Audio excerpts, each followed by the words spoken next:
श्रीमद् भागवतम एकादश स्कंद अध्याय 20 शुद्ध भक्ति ज्ञान एवं वैराग्य से आगे निकल जाती है।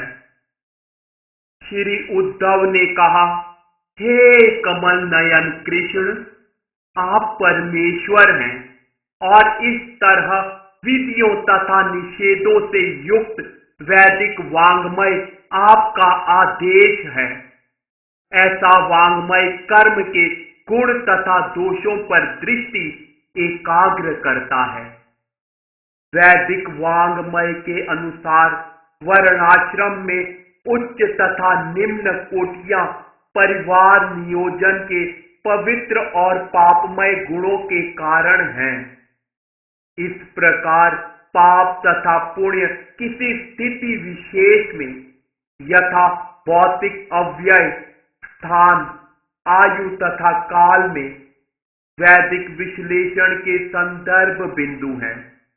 निसंदेह वेदों से भौतिक स्वर्ग तथा नरक के अस्तित्व प्रकट होते हैं, जो निश्चित रूप से पाप तथा पुण्य पर आधारित हैं।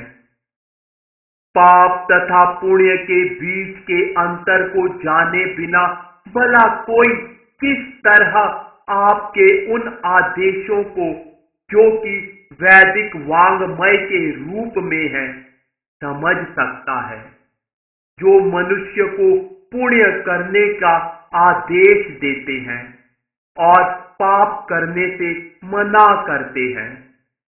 इतना ही नहीं, अंततो गत्वा मोक्ष प्रदान करने वाले ऐसे प्रामाणिक वैदिक वांग्मय के बिना मनुष्य किस तरह जीवन सिद्धि प्राप्त कर सकते हैं। हे प्रभु, प्रत्यक्ष अनुभव से परे वस्तुओं को यथा आध्यात्मिक मोक्ष या स्वर्ग प्राप्ति तथा अन्य भौतिक भोग जो हमारी वर्तमान क्षमता से परे हैं, समझने के लिए तथा सामान्यतया सभी वस्तुओं के साध्य साधन को समझने के लिए पितरों, देवताओं तथा मनुष्यों को आपके नियम रूप वैदिक वांग्मय की सलाह लेनी चाहिए, क्योंकि ये सर्वोच्च प्रमाण तथा ईश्वरी ज्ञान है। हे प्रभु, पाप तथा पुण्य में दिखाई पड़ने वाला अंतर आपके ही वैदिक ज्ञान से उत्पन्न होता है और वह स्वयमेव उत्पन्न नहीं होता। यदि वही वैदिक वांग्मय बाद में पाप तथा पुण्य के ऐसे अंतर को निरस्त कर दे, तो निश्चित रूप से भ्रम उत्पन्न होगा। पूर्ण पुरुषोत्तम भगवान ने कहा, हे उद्धव, क्योंकि मेरी इच्छा है कि मनुष्य सिद्धि प्राप्त करे, अतएव मैंने उत्थान के 3 मार्ग प्रस्तुत किए हैं, ज्ञान मार्ग, कर्म मार्ग तथा भक्ति मार्ग। इन तीनों के अतिरिक्त ऊपर उठने का अन्य कोई साधन नहीं है। तीनों मार्गों में से ज्ञान योग अर्थात दार्शनिक चिंतन का मार्ग उन लोगों के लिए संस्तुत किया गया है जो भौतिक जीवन से ऊब चुके हैं और सामान्य सकाम कर्मों से विरक्त हैं। जो लोग भौतिक जीवन से ऊबे नहीं हैं और जिन्हें अब भी अनेक इच्छाएं पूरी करनी हैं, उन्हें कर्म योग के माध्यम से मोक्ष की खोज करनी चाहिए। यदि कहीं कोई सौभाग्यवश मेरी महिमा के सुनने तथा कीर्तन करने में श्रद्धा उत्पन्न कर लेता है, तो ऐसे व्यक्ति को, जो भौतिक जीवन से न तो अत्यधिक ऊबा रहता है न आसक्त रहता है, मेरी प्रेमा भक्ति के मार्ग द्वारा सिद्धि प्राप्त करनी चाहिए।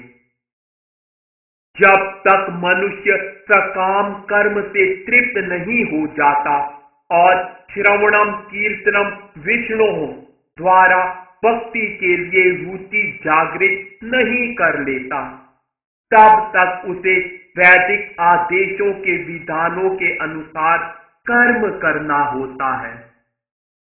हे उद्धव, जो व्यक्ति वैदिक यज्ञों द्वारा समुचित पूजा करके, किंतु ऐसी पूजा का फल न चाहकर अपने नियत कर्तव्य में स्थित रहता है, वह स्वर्ग लोक नहीं जाता है।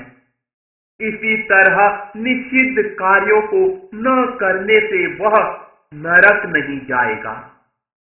जो व्यक्ति अपने नियत कर्म में दृढ़ रहता है, जो पापमय कार्यों से मुक्त होता है और भौतिक कलमश से रहित होता है, वह इसी जीवन में या तो दिव्य ज्ञान प्राप्त करता है या दैववश मेरी भक्ति पाता है।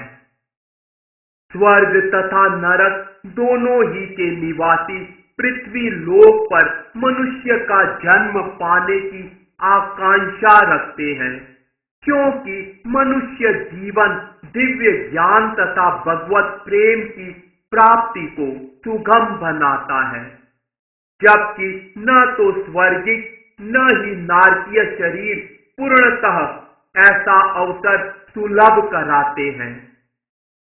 जो मनुष्य विद्वान हो, उसे न तो कभी स्वर्ग लोक जाने न नरक में निवास करने की इच्छा करनी चाहिए।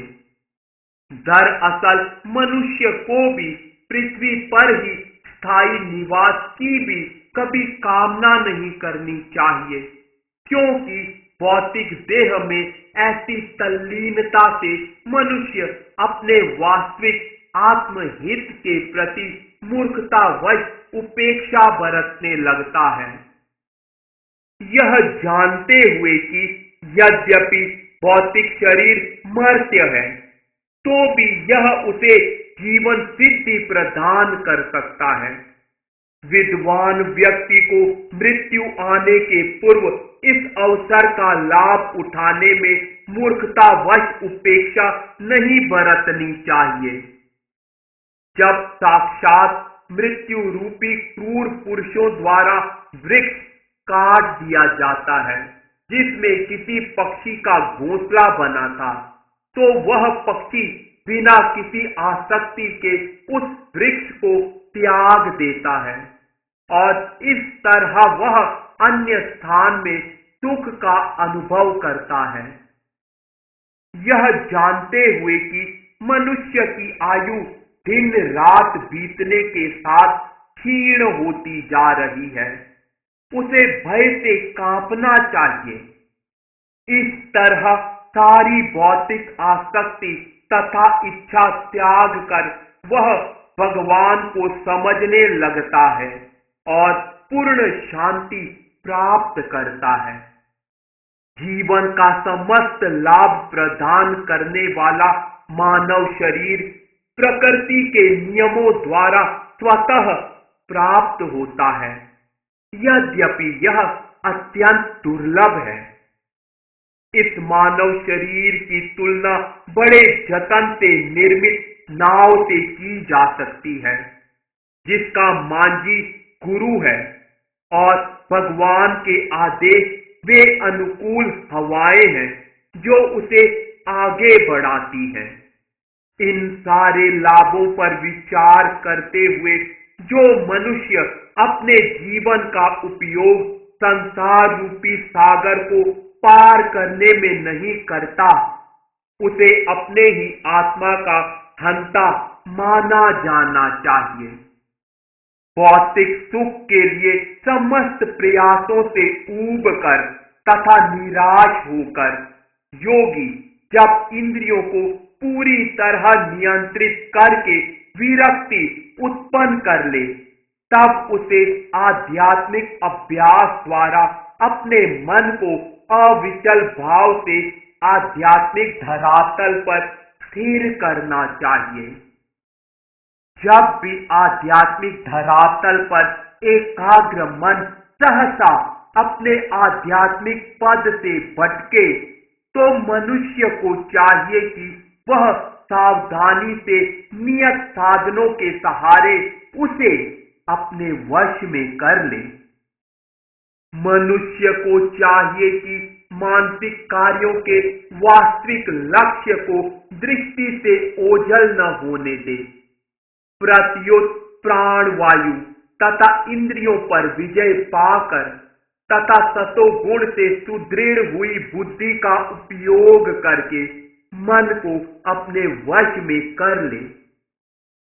एक कुशल घुड़सवार तेज घोड़े को पालतू बनाने की इच्छा से सर्वप्रथम घोड़े को कुछ देर उसकी राह चलने देता है, तब लगाम खींचकर धीरे धीरे उसे इच्छित राह पर ले आता है।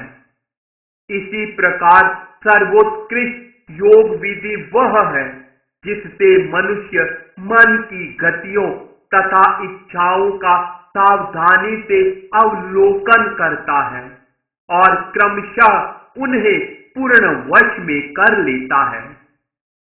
जब तक मनुष्य का मन आध्यात्मिक तुष्टि प्राप्त नहीं कर लेता, तब तक उसे समस्त भौतिक वस्तुओं की नश्वर प्रकृति का, चाहे वे विराट विश्व की हो, पृथ्वी की हो या सूक्ष्म हो, वैश्लेषिक अध्ययन करते रहना चाहिए। उसे सृजन का अनुलोम विधि से और संहार का प्रतिलोम विधि से निरंतर अवलोकन करना चाहिए। जब कोई व्यक्ति इस जगत के नश्वर तथा मोहमय स्वभाव से ऊब उठता है और इस तरह उससे विरक्त हो जाता है, तो उसका मन अपने गुरु के आदेशों से मार्गदर्शन पाकर इस जगत के स्वभाव के बारे में बारंबार विचार करता है और अंत में प्रधात के साथ अपनी झूठी पहचान को त्याग देता है।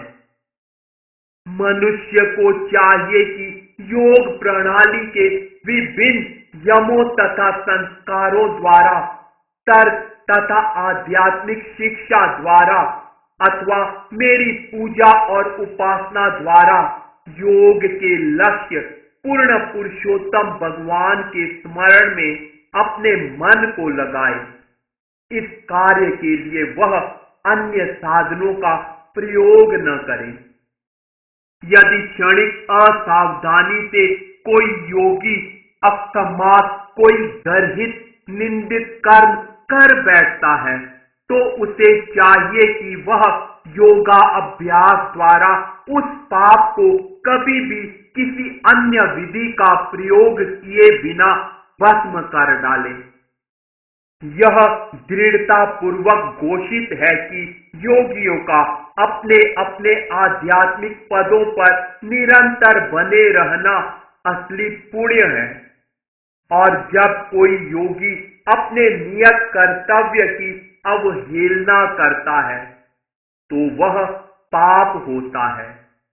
जो पाप तथा पुण्य के इस मानदंड को इंद्रिय तृप्ति के साथ समस्त पुरानी संगति को सच्चे दिल से त्यागने की इच्छा से अपनाता है, वह भौतिकतावादी कर्मों को वश में कर लेता है, जो स्वभावतः अशुद्ध होते हैं।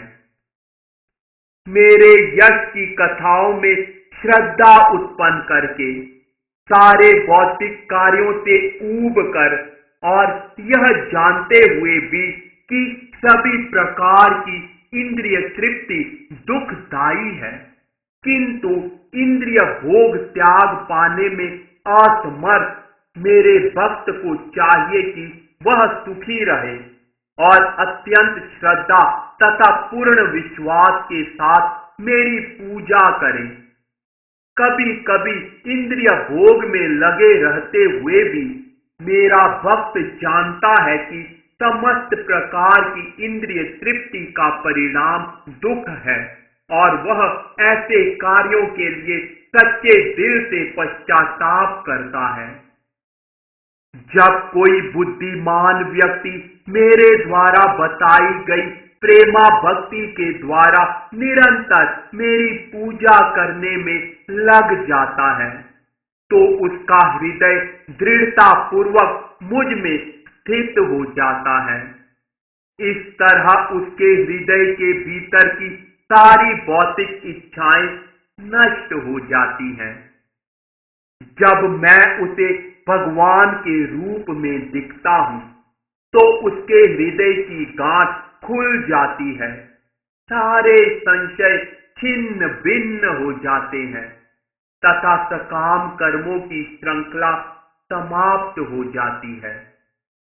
इसलिए वह भक्त जो मुझ पर अपना मन स्थिर करके मेरी प्रेमा भक्ति में लगा रहता है, उसके लिए ज्ञान का अनुशीलन तथा वैराग्य सामान्यतया इस जगत में सर्वोच्च सिद्धि प्राप्त करने के साधन नहीं है।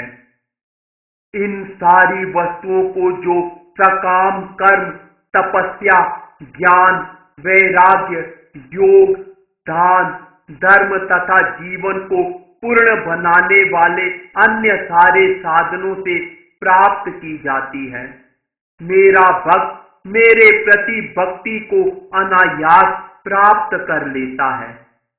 यदि मेरा भक्त किसी न किसी तरह स्वर्ग जाने, मोक्ष या मेरे धाम में निवास करने की इच्छा करता है, तो वह ऐसे वर सरलता से प्राप्त कर लेता है। क्योंकि मेरे भक्तगण साधुवत आचरण के तथा गंभीर बुद्धि वाले होते हैं, इसलिए वे अपने आप को पूरी तरह मुझ में समर्पित कर देते हैं और मेरे अतिरिक्त कुछ भी नहीं चाहते। सच तो यह है कि यदि मैं उन्हें जन्म मृत्यु से मुक्ति भी प्रदान करता हूं, तो वे इसे स्वीकार नहीं करते। कहा जाता है कि पूर्ण विरक्ति मुक्ति की सर्वोच्च अवस्था है, इसलिए जिसकी कोई निजी इच्छा नहीं होती और जो निजी लाभ के पीछे नहीं भागता, वह मेरी प्रेमा भक्ति प्राप्त कर सकता है। इस जगत के अच्छे तथा बुरे से उत्पन्न भौतिक पुण्य तथा पाप मेरे शुद्ध भक्तों के अंतःकरण में नहीं रह सकते, क्योंकि वे भौतिक लालसा से मुक्त होने के कारण सभी परिस्थितियों में आध्यात्मिक चेतना को स्थिर बनाए रखते हैं। निसंदेह ऐसे भक्तों ने भौतिक बुद्धि से अतीत मुझ भगवान को पा लिया है। जो लोग मेरे द्वारा सिखलाए गए मुझे प्राप्त करने के इन नियमों का गंभीरता से पालन करते हैं, वे मोह से छुटकारा पा लेते हैं और मेरे धाम में पहुंचने पर वे परम सत्य को भली भांति समझ जाते हैं। इस प्रकार श्रीमद् भागवत के 11वें स्कंद के अंतर्गत शुद्ध भक्ति ज्ञान एवं वैराग्य से आगे निकल जाती है नामक 20वें अध्याय के श्रील भक्ति वेदांत स्वामी प्रभुपाद के विनीत सेवकों द्वारा विरचित तात्पर्य पूर्ण हुए।